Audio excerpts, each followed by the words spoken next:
Eduardo Chiniachik, boa noite, seja noite. muito bem-vindo. Estava com saudades. Também, Fábio. Delícia estar aqui com você sempre, É sempre. muito bom ter você aqui no nosso programa. Olha, Eduardo, eu quero que as pessoas participem conosco nessa noite. Nós estamos ao vivo, são 8h47. O nosso WhatsApp está aí na tela para você. Coloca para a gente, Thiago, por favor. 11 São Paulo, 950336870. Quero que você participe dessa conversa conosco e, claro, quero que você também, junto com a gente, desvende um pouco estes segredos da performance extraordinária. Primeira pergunta que eu queria fazer, Eduardo, é sobre as empresas, né?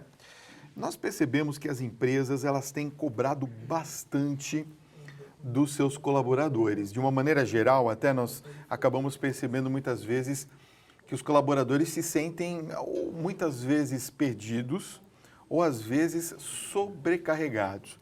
Então a pergunta que eu queria fazer, as empresas que não atingem as suas metas, elas têm algo em comum? Ela tem algo em comum, sim. De alguma forma, a gente vai ver que elas estão perdidas, elas estão sem uma referência, sem um líder que é uma referência, mas também eu costumo dizer que assim, é ter uma pessoa que seja agregadora, uma pessoa que faça com que as pessoas, com que os colaboradores coloquem atenção no ponto que realmente vai fazer a diferença. Em alguns momentos as pessoas vão colocando tanta atenção nas adversidades, nas coisas que não dão certo, nas portas que estão fechadas, que elas vão se esquecendo de fazer uma coisa, de se comprometer com um resultado que ela estabeleceu ter. Então é esse momento que eu digo assim, às vezes é uma flexibilidade, às vezes é buscar novas alternativas, às vezes é simplesmente colocar atenção no que precisa ser feito. E essa, às vezes, é uma regra mágica, porque muitas vezes eu costumo dizer, todo problema traz consigo a semente da solução. Tá. Então, quando um conflito entra na vida de uma pessoa, vem uma vozinha que diz assim, nossa, parece que veio junto alguma coisa que eu sei que precisa ser feito. E às vezes esse eu sei que precisa ser feito, ele é desafiador porque ele mexe nos nossos medos, mexe nos nossos desafios pessoais. Então, às vezes, é aquele confronto que a gente vai fazer com aquela pessoa que, às vezes, eu não me sinto à vontade. Então, aí o que acontece? Surge esse problema. E aí a frase é, faz o que precisa ser feito. E muitas vezes a gente vai ver uma coisa que vai desestruturar a vida, a performance da pessoa. Ela começa a resistir em fazer o que precisa ser feito.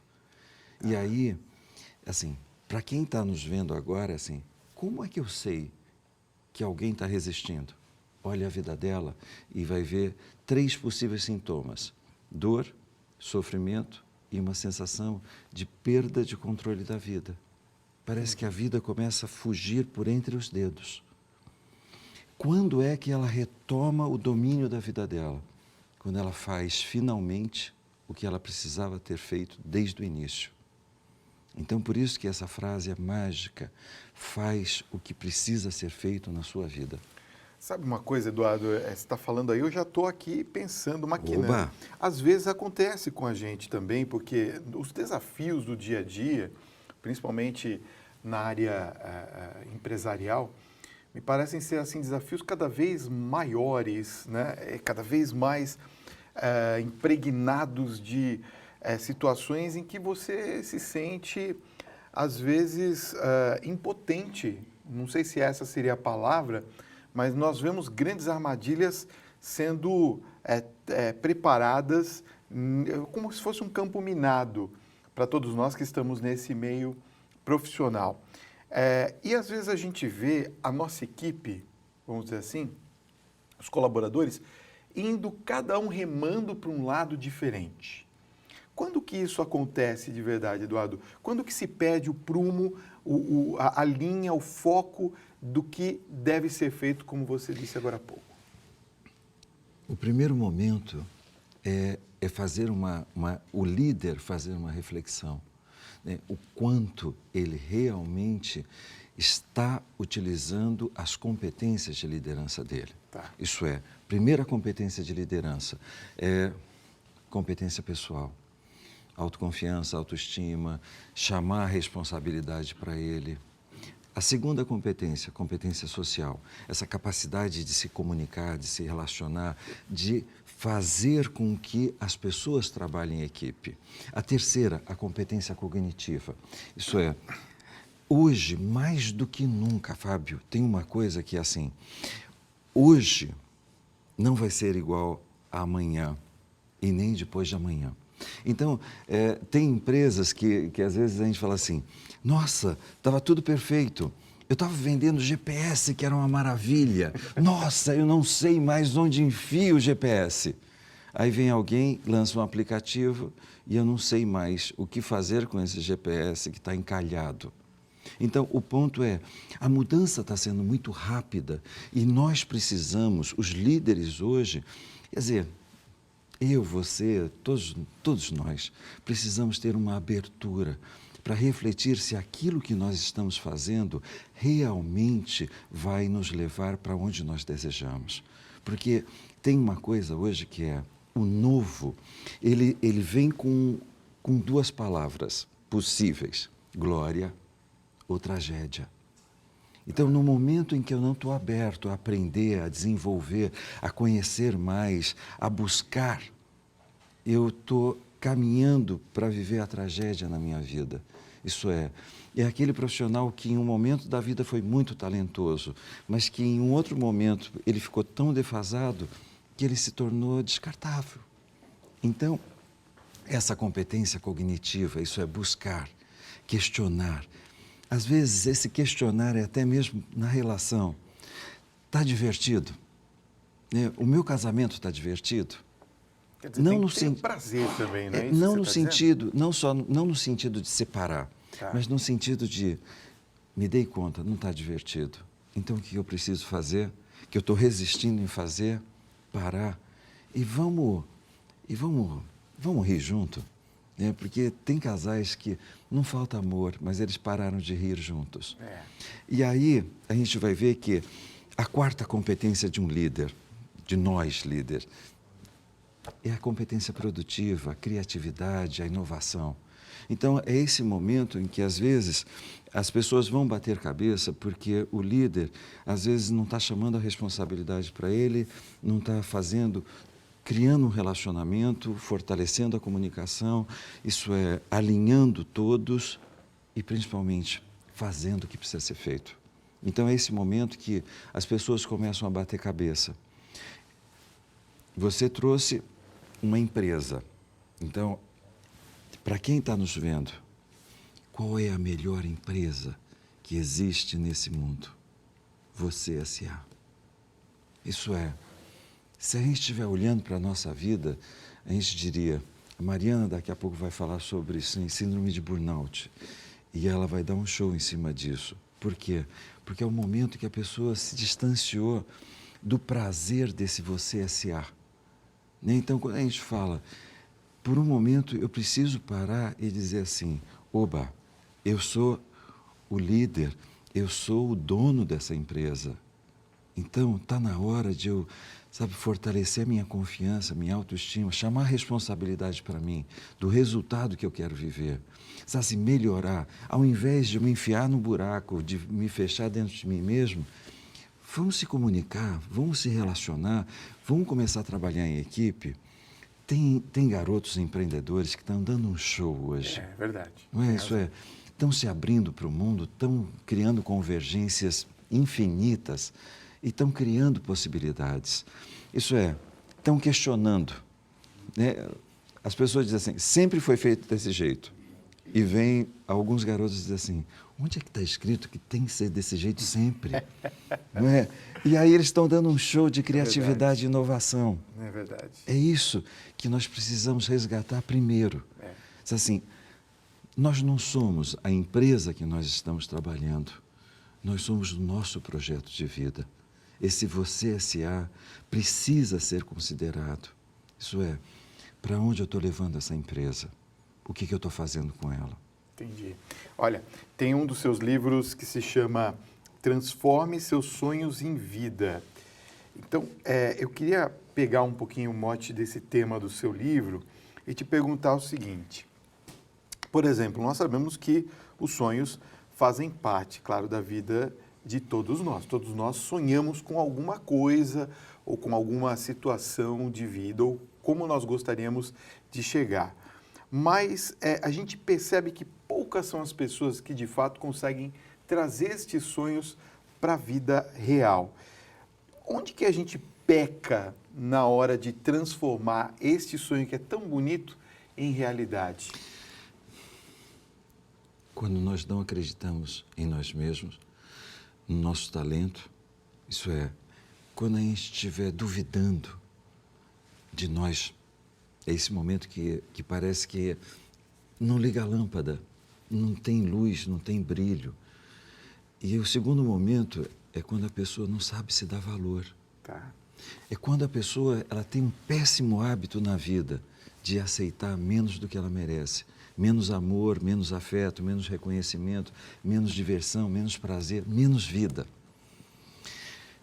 Quando a gente juntar esses dois elementos, a primeira coisa que ela vai abrir mão é do direito de ter um sonho, o direito de sonhar grande, de dizer assim, primeiro, o Walt Disney disse isso, se você tem um sonho, você merece vivê-lo. Mas quando a pessoa não se sente merecedora, ela não sabe se dar valor. Ela vai abrir mão do direito de viver um sonho. Mas quando ela não acredita nela, ela acredita que alguém vai viver esse sonho, mas não ela. Entendi. Então é esse momento que muitas vezes a gente vai ver que tem pessoas que criaram uma ideia de que elas vão ter que trabalhar muito duro.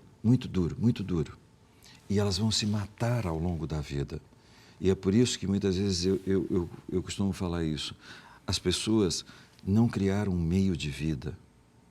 O trabalho para elas é um meio de morte. Não é um meio de realização. Não é um meio de realizar o seu sonho. É um meio de viver uma escravidão branca. Isso é, no final do mês eu vou ficar preparado para pagar as contas do próximo mês. Tá. E eu vou ficar preso dentro disso. Vira um círculo vicioso, na verdade. E muitas vezes, Fábio, a pessoa vai jurar de pé junto que isso é culpa de alguém. Sempre externo, né? E aí ela não vai se dar conta de que ela duvidou dela, e aí ela, quando estava duvidando dela, ela não fez aquele curso que a empresa tanto ofereceu para ela de dar um upgrade na carreira dela e de que, sabe assim, ela foi aceitando o traste que surgia, e aí a vida dela foi ficando um inferno, e aí ela vai jurar que foi alguém. E aí eu costumo dizer que tem pessoas que se tornaram especialistas em criar o seu próprio inferno e vivê-lo.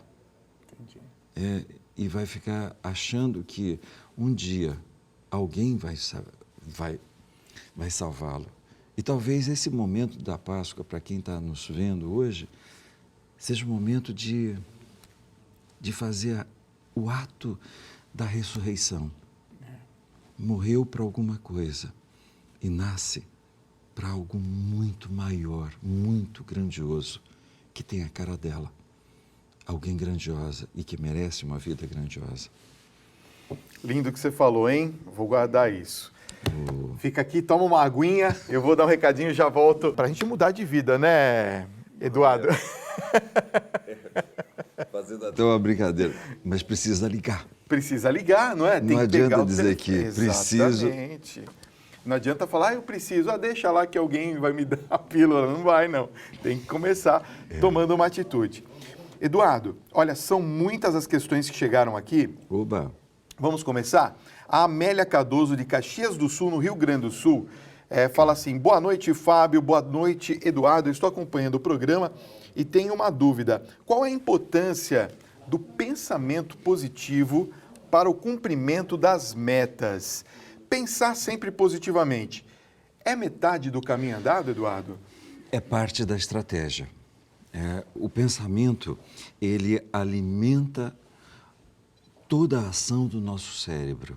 Então, isso é, o pensamento, ele cria uma imagem, essa autoimagem, ela vai criar toda uma predisposição do meu corpo. Tá. Por isso que o pensamento positivo, quando eu digo ele é parte da estratégia, porque não adianta eu ficar dizendo assim, eu vou ser o melhor guitarrista do mundo, eu vou ser o melhor guitarrista do mundo. Mas se eu não me inscrever... Agir, né? Se eu não comprar guitarra, se eu não for aprender a tocar a guitarra, se eu não for para os botecos da vida e ficar tocando, eu nunca vou ser o melhor guitarrista do mundo. Isso é, por isso que eu falo, o pensamento é parte dessa estratégia. Eu preciso pensar e alimentar cada vez mais o meu compromisso com a ação que vai me conduzir ao resultado que eu desejo. Então, esse pensamento, ele me permeia, ele me ativa, ele me gera uma predisposição. Isso é, praticamente, nesse momento, todo o meu corpo, ele está preparado para uma ação. Mas não existe magia. Assim, essa predisposição vai melhorar o meu olhar, a minha atitude, vai atrair mais pessoas, vou ficar mais predisposto a uma comunicação, parece que vão surgir portas novas e aí, de repente, por isso que parece magia, né, o meu objetivo acontece. Mas só que tem uma magia do durante, isso é, quando eu penso positivamente, os meus olhos, a minha pupila se dilata, eu fico com um olhar brilhante, mais intenso. Então, nesse momento, quando eu paro para me relacionar com alguém, parece que a gente fala assim, nossa, está intenso, tem uma intensidade. Então, a gente abriu portas. Então, com toda certeza, Amélia, continue pensando positivo. E tem uma atitude coerente. Isso vai fazer totalmente, né? Total diferença na vida. Olha, o Antônio Carlos de Araraquara, São Paulo, também escreveu para a gente. Ele fala assim, Fábio, pergunta para o Eduardo qual a importância de se planejar a carreira para um crescimento profissional mais rápido. Antônio Carlos, deixa eu te contar uma coisinha assim. Tem três pontos de uma carreira que muitas vezes as pessoas acabam desqualificando. Desenvolver a identidade, quem eu sou. Isso assim, eu sou especializado no quê? Eu estou direcionado para fazer o quê? Eu sou solução no quê? Então, esse ponto de definir sobre eu vou me especializar em solucionar algo. E é muito importante que a própria pessoa entenda isso, porque o segundo passo de um profissional é desenvolver quem é o meu público, quem são as pessoas, qual é o problema que ela tem, como ela quer receber a solução que eu tenho para oferecer. Isso é, então é aquele momento em que eu digo, identidade, 2, saber exatamente quem é o meu público, 3, posicionamento. O que eu faço para ficar na mente e no coração do meu cliente? Então, quando eu desenvolvo esses 3 pontos, eu começo a fazer exatamente uma coisa que o Antônio Carlos, com toda certeza, já está fazendo. Isso é, nesse momento eu digo, quais são os cursos que eu vou fazer, quais são as especializações que eu vou fazer que vão fortalecer a minha imagem diante do meu cliente, do meu público, para que eu possa tocar o coração e a mente e criar um posicionamento. Isso é, nesse momento eu vou ser lembrado. A originalidade também é importante, Eduardo. Exato. Então, é esse momento que eu costumo dizer, onde é que esse profissional vai se tornar único? Qual é o diferencial? Qual é a forma, o jeito que ele faz que o torna único e, eu diria assim, extraordinário. Por um momento, às vezes a gente fala assim, tem médicos que a gente fala assim, são extraordinários e outros são ordinários. Entendi. A gente fala assim, não fugiu, assim, um exemplo, Ivo Pitangui. Além da competência técnica, de um profissional brilhante que ele sabia exatamente como fazer alguém se sentir especial. Isso é, a atenção, o modo de atender, o modo de envolver, o modo de acolher, o modo de compreender o seu cliente fazia total diferença. Então, quando a gente olha e se diz, o que torna alguém extraordinário é quando ele vai além. Isso é, ele oferece muito mais do que a pessoa está esperando. Entendi. E isso é importante, né? A gente ter esse feeling, né? Esse cheiro daquilo que realmente o nosso cliente precisa. Tem uma pergunta que vai de encontro a isso que nós estamos falando. A Shirley Aparecida de Belo Horizonte. Aliás, um beijo para vocês de BH. Que audiência gostosa que a gente tem aí em Belo Horizonte. Olha, qual o principal erro? Aí, por isso que eu falei que é uma sequência da nossa conversa aqui. Qual o principal erro que as pessoas cometem ao estabelecer metas? E por que é tão difícil de cumpri-las, principalmente quando a gente se coloca metas assim muito grandes? Eu costumo dizer que a estratégia do sucesso é muito simples, né? Você precisa saber onde você está, onde você quer chegar e o que você vai fazer para chegar daqui a ali. Tá. Né? Você fala assim, é simples. Porém, assim, nós temos 3 erros, 3 furos grandes dentro dessa estratégia. Primeiro, não definir exatamente onde você vai chegar. Então, tem pessoas que falam assim, eu quero sucesso, eu quero a felicidade. O que é sucesso para você? Tem um objetivo preciso. Então, assim, por um momento eu quero chegar exatamente nesse ponto. Tá. Então, assim, o que é sucesso? O que é ganhar dinheiro? O que é ter dinheiro? Então, assim, para cada pessoa é uma coisa, mas o que é para essa pessoa? Então, assim, o primeiro furo é quando as pessoas não definem exatamente onde elas querem chegar. O segundo furo é não definir onde a pessoa está. Muitas vezes ela fica embriagada pelos seus pontos fortes. Não, eu sou bom nisso, eu sou bom nisso, eu sou bom nisso. Ok. Quais são seus pontos fracos? No que você não é bom? Isso é, normalmente, quando eu falo isso, né, a pessoa fala assim, nossa, mas né, você já está mexendo na minha ferida. Eu falei assim, não, eu tô querendo ser super amigo, assim, super amoroso com você. Nesse momento, eu quero transformar essa ferida, assim, em alguma coisa extremamente poderosa. Então, tem pessoas que acham que só os seus pontos fortes vai conduzi-la aonde ela deseja. Então, por exemplo, tem profissionais que eu digo assim, são super talentosos e esse profissional com certeza vai atingir o seu objetivo. Se não fosse por uma coisa, ele não sabia exatamente onde ele se encontra. Isso é, quais são seus pontos fracos, inseguranças, incertezas, dúvidas, medos, que não são trabalhados, são jogados para baixo do tapete.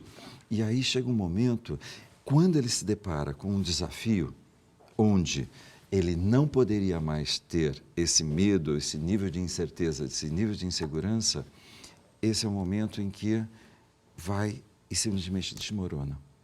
Um exemplo foi assim, o presidente de uma empresa falou assim, Eduardo, preciso que você trabalhe a comunicação da minha empresa. Eu falei assim, nossa, toda a empresa, né, 1.200 funcionários. Eu falei assim, eu vou contratar um profissional para fazer um diagnóstico organizacional. Ele vai entrar e ele vai identificar qual é o problema. Passou 7 dias, ele chega e diz assim, o problema é que está faltando um gerente executivo que faz a ligação entre a operação e a alta administração. Foi promovido um funcionário. Acabou o problema. Resolveu o problema. Resolveu o problema. E eu brinquei com ele, falei assim, e eu perdi um treinamento com 1.200 funcionários. E aí eu estava falando assim, então esse é o problema, que muitas vezes as pessoas não sabem qual é o problema. Elas supõem que. Então é esse momento que eu diria assim, às vezes atingir uma meta, quais são os pontos que você pode tornar mais forte na sua vida? E aí, com certeza, o terceiro furo, que seria a ação, ele não vai acontecer, porque é esse momento que a gente vai fazer a ação necessária para a gente sair de onde a gente se encontra para atingir o objetivo que a gente merece estar vivendo. Eduardo Chiniachiki, que prazer recebê-lo mais uma noite aqui. Muito obrigado pela sua presença, Prazer é todo viu? meu. Um abraço para o seu irmão também, sou Com muito fã certeza. dele, viu?